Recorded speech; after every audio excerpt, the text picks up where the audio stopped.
नमस्कार, आप देख रहे हैं गुड न्यूज टुडे। आपके साथ मैं हूं अदिति और हमारा चुनाव स्पेशल वोट फॉर गुड लेकर हम हाजिर हैं। आज का दिन मुंबई के लिए सियासी तौर पे काफी अहम है।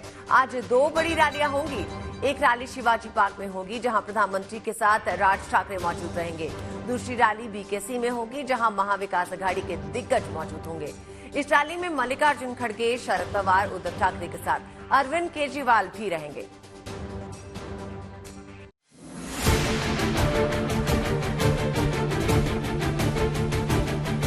महाराष्ट्र में 20 मई को 13 सीटों पर होने वाले मतदान के लिए सत्ता और विपक्ष दोनों तरफ से पूरी ताकत झोंकी जा रही है। आज मुंबई में पीएम मोदी की महारैली की तैयारी है। महाअघाड़ी गठबंधन की बीकेसी मैदान में रैली है। पीएम मोदी की रैली मुंबई के मशहूर शिवाजी पार्क में होगी। पीएम की रैली की खास बात यह है कि एमएनएस चीफ राज ठाकरे पहली बार मोदी के साथ मंच शेयर करते दिखने वाले हैं। ये वही राज ठाकरे हैं जिन्होंने साल 2019 में इसी शिवाजी पार्क में नरेंद्र मोदी और अमित शाह के खिलाफ खूब बयानबाजी की थी। राज ठाकरे अब बिना किसी शर्त के बीजेपी को सपोर्ट कर रहे हैं और खुद ही बीएमसी से शिवाजी पार्क में सभा कराने की परमिशन भी ली है। अब बीजेपी समर्थक और मराठी मानुस ये देखने के लिए काफी उत्साहित हैं कि मोदी के सामने तीखी वाणी वाले राज ठाकरे किस तरह का भाषण देते हैं। इस वक्त मैं मौजूद हूं मुंबई के शिवाजी पार्क में, जहां प्रधानमंत्री नरेंद्र मोदी कल सभा को संबोधित करने वाले हैं। आइए आपको तस्वीरों के माध्यम से दिखाते हैं किस तरीके की तैयारी इस समय चल रही है मुंबई के शिवाजी पार्क में। आपको बताएं कि लगभग 2 लाख से 2.5 लाख लोगों का यहां पर आना होगा और पासेस बांटे जा रहे हैं। जो जानकारी है उसके हिसाब से 1 लाख पास बट चुका है। आप देख सकते हैं किस तरीके से तैयारियां की जा रही हैं। लगभग 50,000 कुर्सियां भी रख गई हैं और इसके अलावा कई लोग खड़े भी होंगे। बहुत ही कड़ी सुरक्षा के साथ, सिक्योरिटी के साथ यहां पर लोगों को भेजा जाएगा, क्योंकि प्रधानमंत्री नरेंद्र मोदी जी जो यहां पर आ रहे हैं। अच्छा, सबसे खास बात ये भी है कि कल इंडिया लेवल के बड़े बड़े लीडर, बड़े बड़े नेता मंच पर मौजूद होंगे। सबसे खास जो देखने लायक तस्वीर होगी वो होगी महाराष्ट्र नव निर्माण सेना के अध्यक्ष राज ठाकरे जी की, क्योंकि राज ठाकरे कल नरेंद्र मोदी जी के साथ इस भव्य मंच को जो है साझा करने वाले हैं। नरेंद्र मोदी जी के भाषण के पहले राज ठाकरे जी भी भाषण देंगे। रैली के लिए शिवाजी पार्क को सजा दिया गया है। प्रधानमंत्री मोदी और Raj Thackeray south central Mumbai seat से शिंदे गुट के उम्मीदवार राहुल शेवाले के लिए वोट मांगेंगे। इस मैदान में जोर शोर से तैयारी शुरू तो है, लेकिन यहाँ पर जो झंडे लगे हुए हैं, लगभग महाराष्ट्र में जितनी भी प्रादेशिक पार्टियां हैं, उन सभी के झंडे उन पार्टी के चिन्ह के साथ हमें इस मैदान में दिखाई दे रहे हैं। शनिवार को प्रचार थम जाएगा, लेकिन उससे पहले यानी आज मुंबई में चुनावी शोर दोगुना सुनाई देगा। बीकेसी मैदान में महाविकास अघाड़ी ने भी महारैली की तैयारी की है, जिसमें उद्धव ठाकरे और शरद पवार मौजूद होंगे। इनके पब्लिक मीटिंग में लोग जाएंगे तो लाना पड़ेगा, भाड़ा देना पड़ेगा, और हमारे पास लोग जो आएंगे बीकेसी में हमारी मीटिंग है, वो लोग खुद चलकर आएंगे और खुद आकर जो वोट भी देंगे, ऐसा हमें पूरा विश्वास है। को लोग नकारेंगे और स्वतंत्रवीर सावरकर जी का जो अपमान करते हैं उनका बदला मतदान के माध्यम से या दक्षिण मध्य लोकसभा चुनाव क्षेत्र के लोग लेंगे। मतलब साफ है, आज मुंबई में दोनों ओर से जुबानी तलवारें खींचेंगी। बड़े बड़े हमले होंगे तो बड़े बड़े दावे भी होंगे। दोनों ओर से जीत का दम भरा जाएगा। बहरहाल दोनों रैली के लिए सुरक्षा के भी पुख्ता इंतजाम कर दिए गए हैं। धर्मेंद्र दुबे के साथ Ritwik Bhalekar, Mumbai, good news today. BJP का नारा है अब की बार 400 पार, और इसी को लेकर केंद्रीय गृह मंत्री अमित शाह ने स्पष्ट बताया कि 400 पार कहने के मायने क्या है। यही नहीं, अमित शाह ने प्रचंड बहुमत से आने का भरोसा जताते हुए कहा कि जनता चाहती है कि देश में स्थिर सरकार रहे। 400 सीट जरूर चाहिए, क्योंकि देश में राजनीति में स्थिरता लानी है। 400 सीट जरूर चाहिए क्योंकि भारत की सीमाओं को चौक चौबंद और सुरक्षित रखना है। 400 सीट इसलिए चाहिए कि देश को दुनिया में तीसरे नंबर का अर्थतंत्र बनाना है। 400 सीट इसलिए चाहिए कि जो थोड़े बचे कुछ गरीबों को अभी लाभ मिलना बाकी है, वो काम भी हमने पूरा करना है। हमें 400 सीट इसलिए चाहिए कि अभी भी हर घर में शुद्ध पीने का पानी पहुंचाना बाकी है। हमें 400 सीट इसलिए चाहिए कि इस देश के अंदर नेचुरल फार्मिंग के क्षेत्र में ढेर सारा काम करना बाकी है। 400 सीट इसलिए चाहिए कि हर 70 साल से ज्यादा आयु वाले व्यक्ति को 5 लाख तक का मुफ्त इलाज हम दें। ये लोग अस्थिर सरकारें चाहते हैं। इसमें से किसी का भी पूरे देश की जनता का उन पर विश्वास नहीं, पूरे देश की जनता का विश्वास नहीं। इसलिए एक इंडिया अलायंस के नेता ने कहा कि हर साल हम एक प्रधानमंत्री करेंगे। ये कहा तो नहीं? जी कहा है, मैं नाम कहना नहीं चाहता।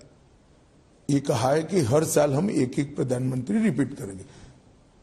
ये देश में स्थिर सरकार ने कितने सारे फायदे किए हैं, देश की जनता जानती है।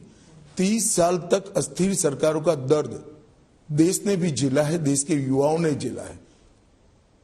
1.5 पीढ़ी पूरी निकल गई अस्थिर सरकारों में, देश कहां से कहां पहुंच गया। अब मोदी जी के नेतृत्व में 2 टर्म स्थिर सरकार आई है और तीसरे टर्म ज्यादा स्थिर सरकार आए तो मैं मानता हूं देश की जनता मोदी जी के लक्ष्य के साथ है और इसी के लिए वोट कर रही है।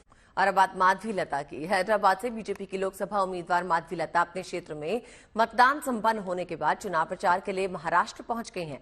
मुंबई पहुंची माधवी लता ने मुख्यमंत्री एकनाथ शिंदे को बाल ठाकरे का सच्चा उत्तराधिकारी बताया तो उद्धव ठाकरे पर निशाना साधा। उन्होंने दावा किया कि महाराष्ट्र में भी बीजेपी और महायुति की शानदार जीत होगी। यहाँ के उम्मीदवारों ने बहुत मेहनत की है, दिख रहा है, वो साफ साफ दिख रहा है। और इनके बीच में जो संयोजकता है, जो एक यूनिटी हम कहते हैं, वो बहुत बढ़िया है। और यहाँ के इतने सारे जो यहाँ के भाजपा के कार्यकर्ता हैं, उनमें भी एक बड़ी जोश है, एक अच्छे पॉजिटिव वातावरण है। आते ही हम लोगों को पता चल जाता है प्यार, यहाँ का वार्मनेस जिससे रिसीव करते हैं वो लोग।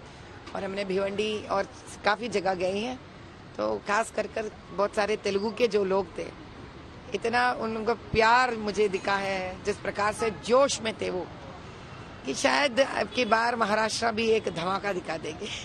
मैं एक ही बात बताती हूँ, जहाँ तक मैंने देखा है 2 दिन से, लगता है लोगों को अभी सही वारिस पहचान लिए हैं अपने ठाकरे जी का, बाल साहब ठाकरे जी का, और वो है शिंदे जी। क्योंकि मैं यही अपने अनुभव से जानती हूँ कि एक शिष्य ही सबसे बड़े उसूलों को पालन करने वाले होते हैं, और शिंदे जी बाल साहब ठाकरे जी का सही शिष्य हैं और उनके सही वारिस हैं। अब की बार ये महाराष्ट्र दिखा कर रहेगी, क्योंकि इन पर हमारे मोदी भाई का हाथ भी है, जो सच्चाई को मानते हैं, जो ईमानदारी को मानते हैं। इनके 2 साल ही हुए हैं महायुति को आकर, तो 2 साल के पहले से जो अन्याय उनसे होते आ रहा है, क्योंकि ब्रिटिश के समय से उन लोगों को बुलाकर यहाँ का मुंबई को बनाने में जो उनका हाथ था, उसका एक श्रेय नहीं दिया गया उन लोगों को। लेकिन अभी उनको हिम्मत आ गया है कि यहाँ के तेलुगु लोगों को भी इतना ही प्यार मिलेगा। यहाँ पर जिनको आवास नहीं है उनको आवास भी मिल जाएगा, बेरोजगारी के लिए नौकरियां भी मिलेंगे, और उनको अब एक नया हिम्मत मिल गया है कि एनडीए के तहत महायुति और भाजपा का जो अभी गठबंधन है, उसमें सारे तेलुगु प्रजा को हिम्मत आ गई है कि उनको आगे बढ़कर हर प्रकार का सुविधाएं उनको दिया जाएगा। भैया मैं एक ही बताता हूँ, जो लोग हारने लगते हैं ना, जिनके अंदर हारने के डर होते हैं ना, तो इसी प्रकार के भाषण देना शुरू कर देते हैं वो लोग। जो लोग जीतते हैं तो पहले वो अपने कार्यक्रमों के बारे में बात करते हैं। तो यही भी यहाँ पे भी यही हाल है उद्धव ठाकुर जी का, कि पहले वो अपना क्या करना चाहते हैं लोगों को, मुद्दा वो बात कीजिए ना, कौन रहेगा कौन नहीं रहेगा, अभी वक्त ही दिखा देगा। चुनाव प्रचार में तमाम उम्मीदवार एडी चोटी का जोर लगा रहे हैं, वोटर्स को रिझाने के हर उपाय कर रहे हैं। अभिनेता से नेता बने गोरखपुर से एक बार फिर बीजेपी के लोकसभा उम्मीदवार रवि किशन इन दिनों गली गली घूमकर सभाएं कर रहे हैं और लोगों से वोट की अपील कर रहे हैं। चूंकि रवि किशन एक्ट कर रहे हैं तो आम लोगों के बीच जाने पर वो अपनी कलाकारी का भी प्रदर्शन करते हैं। इसी कड़ी में रवि किशन ने एक नुक्कड़ सभा में गाना गाया और लोगों ने ताल से ताल मिलाया। देखिए।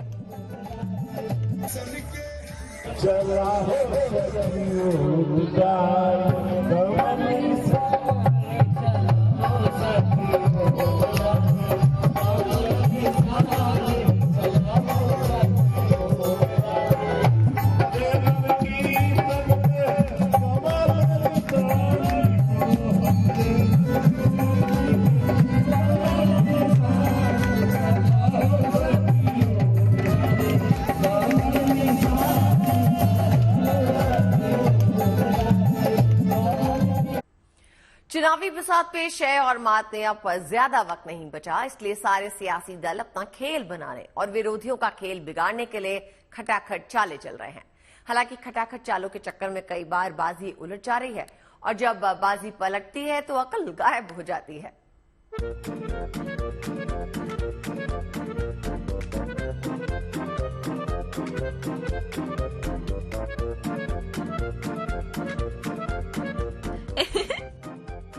चुनावी बिसात पर एक एक चाल की बड़ी अहमियत होती है और मजेदार बात यह है कि चाल चलने में कोई पीछे नहीं रहता।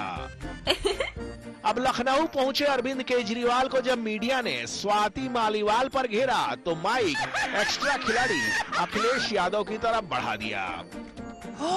अब भैया जी इस चाल के लिए तैयार थे ही नहीं, सो जवाब भी ऐसा तौल के दिया कि तराजू ही टूट गया।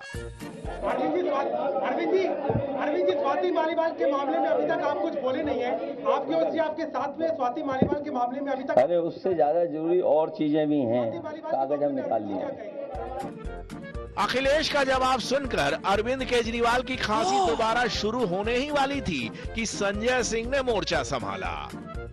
एक्स्ट्रा अखिलेश से माइक का मुखड़ा अपनी ओर किया और मालीवाल के मुद्दे को दरकिनार कर मणिपुर का मेघ मल्हार शुरू कर दिया।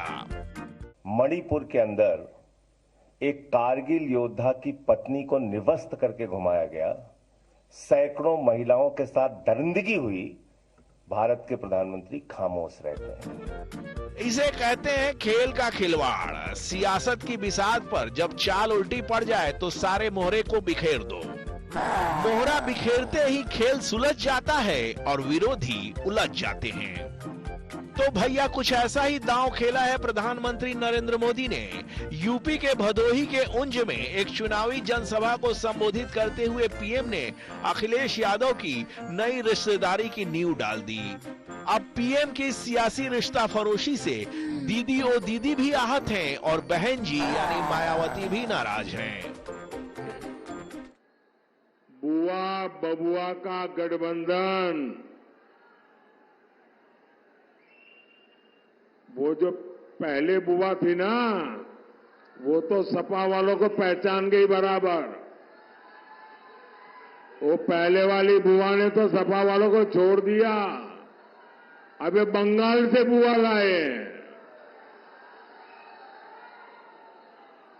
और ये बुआ बबुआ का खेल, और इसलिए आपको इनसे सैकड़ों मील दूर रहना ही अच्छा है।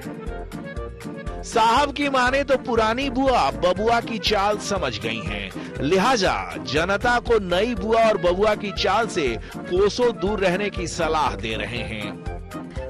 बहरहाल बात बुआ और बबुआ की ही नहीं है, चुनावी बिसात पर खटाखट का खेल भी चल रहा है। यूपी के प्रतापगढ़ में सियासत की ऐसी खटाखट नजर आई कि पूछिए मत। पीएम साहब ने यहां की जनसभा में राहुल के खटाखट वाले बयान पर खटाखट हमला बोल दिया। दरअसल कुछ दिन पहले राहुल गांधी ने कहा था कि विपक्षी गठबंधन की सरकार बनी तो महिलाओं के खाते में हर महीने 8,500 रुपए खटाखट खटाखट आ जाएंगे। हिंदुस्तान के सारे ग्रेजुएट होल्डर, डिप्लोमा होल्डर, उन सबको 1 साल के लिए अप्रेंटिसशिप मिलेगी।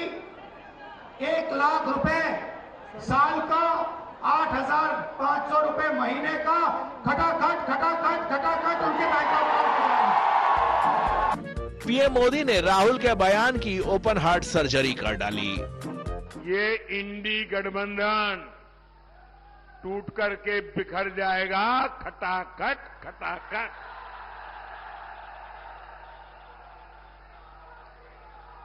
पराजय के बाद अरे मोदी जी, इस भीषण गर्मी में जनता को खोपचे में लेने के लिए नेतागण इतनी मेहनत कर रहे हैं, पसीने बहा रहे हैं। अब चुनाव खत्म होने के बाद मौज मस्ती के लिए थोड़ा विदेश ही चले जाएंगे तो कौन सा गुनाह अजीम कर देंगे।